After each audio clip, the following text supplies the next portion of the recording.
Until they close the door. Hi, my name's Kelly Shackelford. I'm president and CEO of First Liberty Institute. First Liberty is the largest legal nonprofit in the country. All we do is religious freedom. We had 491 cases last year. We have hundreds and hundreds of cases every year. Won over 90% of our cases every year for 27 years in a row. Had 11 cases at the Supreme Court in the last 8 years. Our record at the Supreme Court those last 8 years is 11-0. So we've had pretty good fortune in litigation.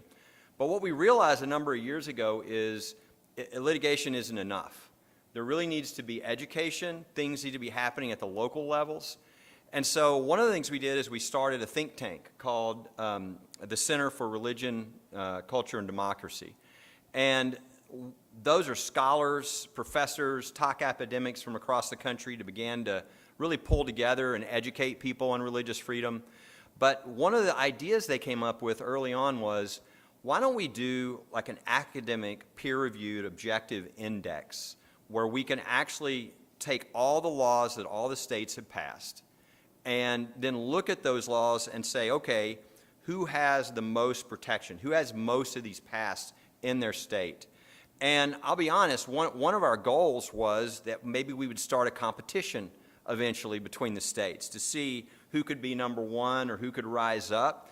And we did that. We started that a little over 4 years ago. And I'll be honest with you, at first the competition did not catch on.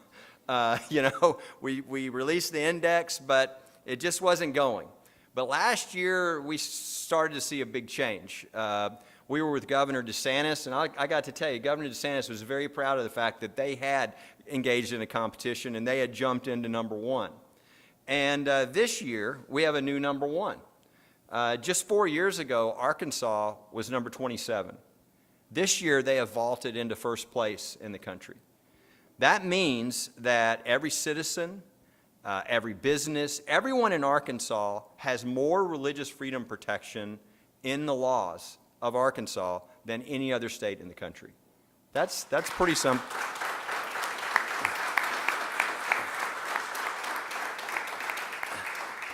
That's something to be proud of. A lot of people don't understand, maybe they're not religious, and they think, well, is religious freedom important to me?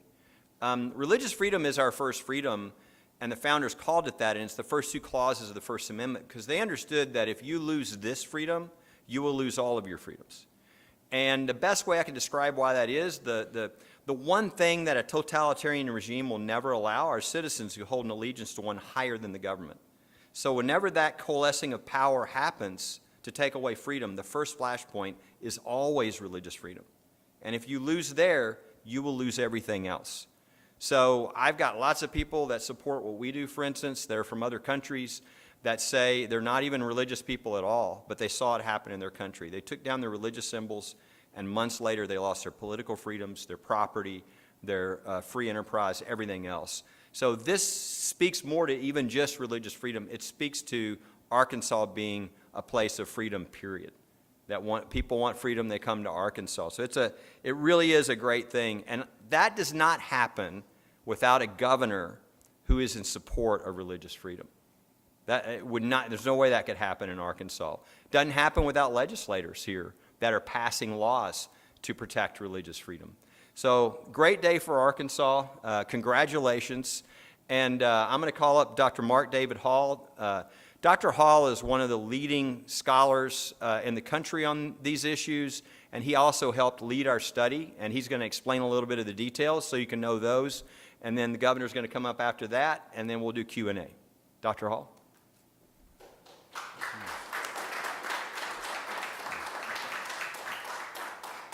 All right, well, thank you, Kelly, and thank you, Governor, for hosting us. We really appreciate it. So an obvious question that might be coming to your minds is, what about the First Amendment? Congress shall make no law respecting establishment of religion or prohibiting the free exercise thereof. This certainly is very important for protecting the religious liberty of Americans, but thanks to an unfortunate decision in 1990, the First Amendment Free Exercise Clause gives a lot less protection than it used to. Now, there's some federal legislation, Religious Freedom Restoration Act at the national level, Religious Land Use and Institutionalized Person Act. So these are important, although the Supreme Court then said, well, the Religious Freedom Restoration Act doesn't apply against states. And so there's still a lot of room, a lot of ways in which states can choose to protect religious liberty in meaningful ways or choose not to protect it. And so this is precisely what we're interested in. So the study began 5 years ago. There was another director at the time, and she did a fine job. She set it up, got things in motion.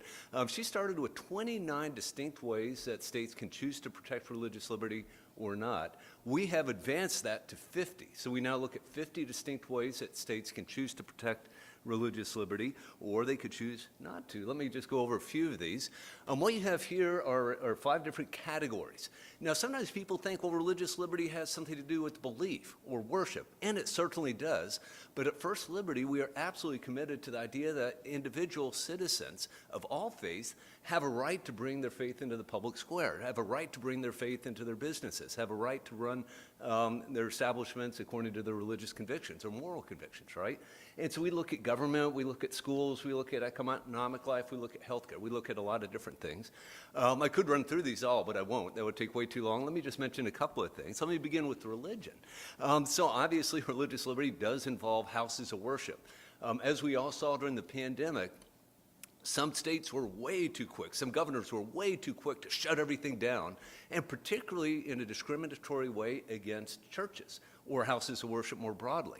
And so you could have very huge businesses, casinos in Nevada that are open, and churches being severely limited in terms of the number of people they could admit. And so 18 states, including Arkansas, have passed laws saying if we ever have another pandemic like that again, and I really hope we don't, but if we do, states cannot treat houses of worship differently than similarly situated businesses. And so there may be room, I hope it never happens again, but there may be room for lockdowns and masks and this sort of thing, but you can't discriminate against houses of worship. So that's very important. Arkansas has that protection, 17 other states do, a bunch of states don't, right? Let me turn to something else, something that Arkansas doesn't have, I'm sorry to say, but it could pass it this year and get on the books. Economic life. One of the things we've seen is something called deplatforming. banks or insurance companies will look at an outfit or organization and say, well, we really don't like their political views, we don't like their religious views, we won't service them. Several states have passed laws basically making that illegal. Banks, you don't get to discriminate against organizations because they're religious. So we rather like that. Let me explain a little bit about some of the distinctions here. So one of the things we do, we call, this is a little bit academic-ese perhaps, but the very specific protections we call items. The broader protections we call safeguards. Sometimes these two overlap. So Religious Freedom Restoration Act is both an item and a safeguard. But if you go down to health care, abortion refusal, well, this is obviously aimed at protecting medical professionals who have religious objections to participating in abortion. But if you look at these statutes, they actually break them up into like 5 or 6 different things. An individual's protected, a private hospital's protected, a public hospital's protected, you're protected against criminal liability and so forth and so on. And if we were to count those all equally, it would really tilt things in an unfortunate direction, I think. And so what we do is we combine these items into one safeguard. So we end up with 20 safeguards, 50 items altogether. Let me run through, before I get to the really good news, let me run through how this plays out in practice. So you might think, well, Arkansas is just slightly better than most other states, and that is not true at all. Something like 34 states don't even do half of what they could be doing. You can see there the distribution there. All states have at least some protections. The protections basically cease at about 89%. Most states are sitting at about 40%. So plenty of states don't have nearly as many protections as they ought to have, in their humble opinion. Every state still has room for improvement, including Arkansas, and I actually brought a handy-dandy list of statutes that could be passed in the next legislative session that would make Arkansas 100% if you're interested in such things. But let me press on to the good news. So this is a heat map here, and you can see Arkansas, of course, #1 in the nation, as you have already heard. Let me run through a little bit about how Arkansas got to be #1. 2015, I'm sure you all remember that, except for the youngest among us, Arkansas passed a Religious Freedom Restoration Act, the most important single protection that we look at. So that's great to have that on the books. A few years later, 6 years later, a real strong general medical conscience protection. That basically protects almost every medical professional you can think of. And there's new things that I hadn't even thought of before. A protection against having to engage in genetic counseling if you have religious objections. Some states have that. Arkansas covers that. Some states don't, unfortunately. What really pushed Arkansas into #1, Arkansas was #6 last year. That's not bad. But the passage of House Bill 1615 covered like 6 different things that we look at. Basically, it protects people, it enables people to act according to their conscience if they're wedding providers or clergy or public officials, basically saying you don't have to participate in a same-sex wedding ceremony if you have religious objections to doing so. I'm sure you're all aware of the long, protracted litigation that goes on. One First Liberty case involving Aaron and Melissa Klein in my home state of Oregon has been going on since 2013. It's costly. It drove them out of business. Really, these are protections that need to be in place, and thank goodness Arkansas has these important protections in place.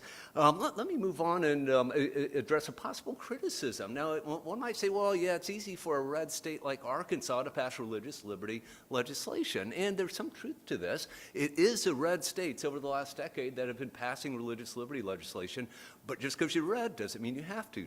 Check out your neighbor to the north there. Missouri, a very red state, right? Republicans control everything, Republican governor, and yet it's ranked 29th in the nation. And West Virginia, it's hard to get more conservative than West Virginia, 47th in the nation.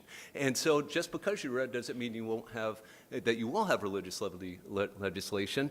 We have received a lot of grief from the fact that Illinois has done so well. Illinois was #1 in the nation a couple years ago. We contacted the governor's office and said, hey, do you guys want to celebrate this? We heard crickets. No interest at all, unlike Florida and Arkansas, where they actually like religious liberty. So what's going on here? Basically, every single protection that Illinois has was passed before 1999, with one exception. And since then, Illinois has been actively attempting to repeal legislation. But there's an important lesson here. Once legislation's on the books, it's hard to get rid of. And so this is a message we bring to relatively red states or purple states. Look, you might think the climate in Missouri or West Virginia is friendly to religion, and it might well be, but make hay while the sun is out. Pass religious liberty legislation now so it's on the books, because who knows exactly what the state will look like in 20 years. Hopefully it will still be red, but if it's not, you want to have those laws on the books. So Yeah, here's a piece of good news I thought I would mention involving passing religious liberty legislation.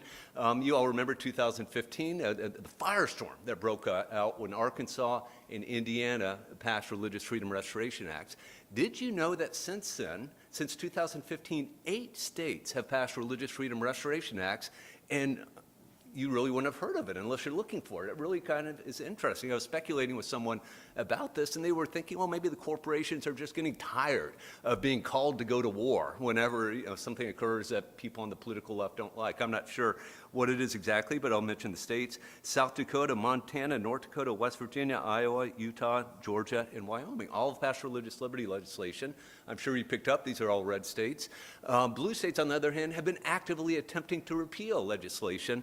Perhaps most egregiously, the state of Washington attempted just last year to repeal clergy penitent privilege. All right, so this will get at a little bit, why do states go up and down? Because they do move over time, even if they don't do things. Well, one reason they go up is we began the study with 29 laws. We continue to add to it, and so you might be a state like Mississippi that's doing all right, but then we add new laws, and Mississippi doesn't have those laws, and so Mississippi goes down in the rankings even though they haven't repealed things. What we really like to see, though, is Arkansas, or states like Arkansas, that go up because they're passing new things. So this is really the ideal that we want to see. All right, so my last job is to close by introducing someone who probably needs no introduction, at least in this room, but Governor Sarah Huckabee Sanders, the 47th governor of Arkansas, the first woman to serve as governor in the state and currently the youngest governor in the country, elected in 2022, came to office in 2023. Obviously, before her election, she served as Deputy White House Press Secretary, then Press Secretary to the President of the United States. She's been a leader in education reform, public safety improvements, cutting taxes, and, of course, protecting religious liberty. Well, thank you all very much. Governor. Good morning. Thank you so much for joining us, and I want to obviously give a special thank you to Kelly Shackelford, the President, CEO, and Chief Counsel at First Liberty. Kelly and I have known each other and been friends for a long time, and really excited to have him here in our state and recognizing the great achievement of Arkansas. I also want to thank Dr. Mark David Hall, the Director of Religious Liberty in the States Project, for joining us today, and I think educating everybody here in the room. So thank you so much for your presentation and for your recognition of our state. Kelly has argued in front of the Supreme Court, testified in front of both the U.S. House and Senate, and was appointed by President Trump to serve on the Religious Liberty Commission. And Dr. Hall is a professor at Regent University and faculty member at several religious institutes around the country. Together, First Liberty has argued dozens of religious liberty cases and is 11-0 in front of the U.S. Supreme Court. Does anybody else have a record that good? I don't think so. We are so thrilled to have these national leaders here to announce that Arkansas ranks #1 in the nation for religious liberty, moving up a long way in just a short amount of time. So thank you for your recognition of our state. I also want to thank the legislators who have helped us and have worked so hard to give Arkansas this designation. I know I saw Representative David Ray and Senator Kim Hammer, who have both been instrumental in leading legislation that has helped move Arkansas to #1. We know that this would not have happened without your hard work and tireless efforts. I also see Jerry Cox. His team at the Family Council has been working on this maybe longer than just about anybody for the last couple of decades, so thank you for your partnership and for your leadership to help our state. This is an issue that I care about deeply. As you all know, before my dad became governor, he was a pastor. When I was growing up, our church was more than a place that my dad went to work every day. It was more like a second home for our family. So many Arkansans feel the same way about their churches. It's more than just a place that you go on Sundays. It's the community and the fellowship with you at every point in your life. The happy ones like weddings and baptisms, or the hard ones like sitting in hospital rooms and praying over families as they grieve a loved one. In my administration, we are fighting for those churches, for those faith traditions. not just to allow Arkansans to worship as they see fit, but also to live out every aspect of their lives. And we need fighters, because unfortunately there are some who think that religion should be tucked away in a completely private practice, out of schools, out of our state capitol, hidden away from the public. We've had our own run-in with that kind of thinking. When I closed state offices for Christmas last year, it was a total uproar and controversy. You would think that everyone would support closing state government and allowing our hardworking state employees to celebrate the reason we have the Christmas season in the first place. But you'd be wrong. The Freedom for Religion Foundation sent a scathing letter saying I needed to rescind my proclamation because it gave a detailed theological narrative presenting core Christian doctrines, including the divinity of Jesus Christ, his crucifixion for the sins of mankind, his resurrection, and his anticipated return in glory. Instead, they said we should celebrate Christmas as an end-of-the-year holiday with broadly observed secular cultural aspects. Let me be clear. I think that's crazy.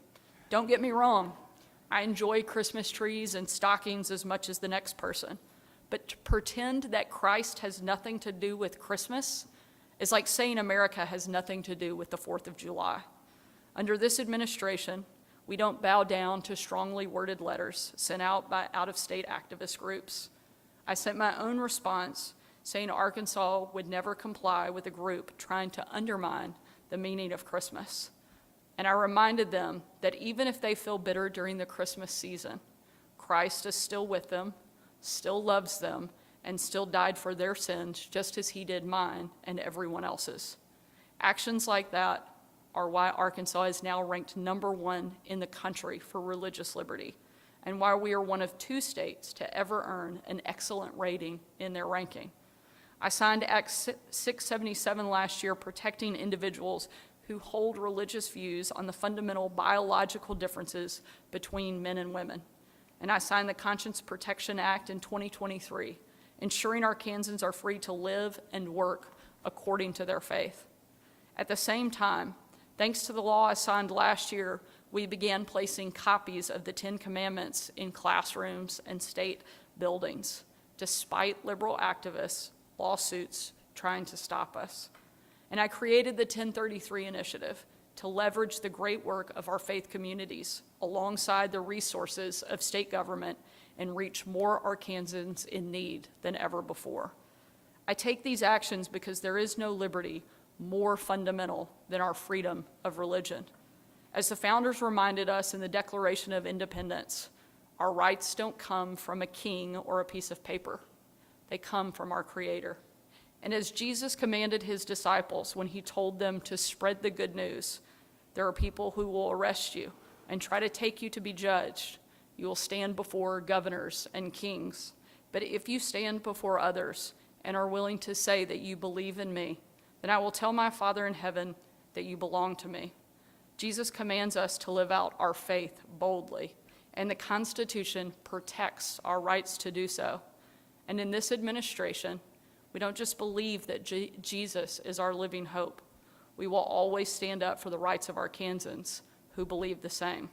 I want to again thank First Liberty for recognizing Arkansas's work and for honoring us with this ranking. It's something we are very proud of and will continue to make sure we stay #1. Thank you so much, and with that, we'll open up for questions.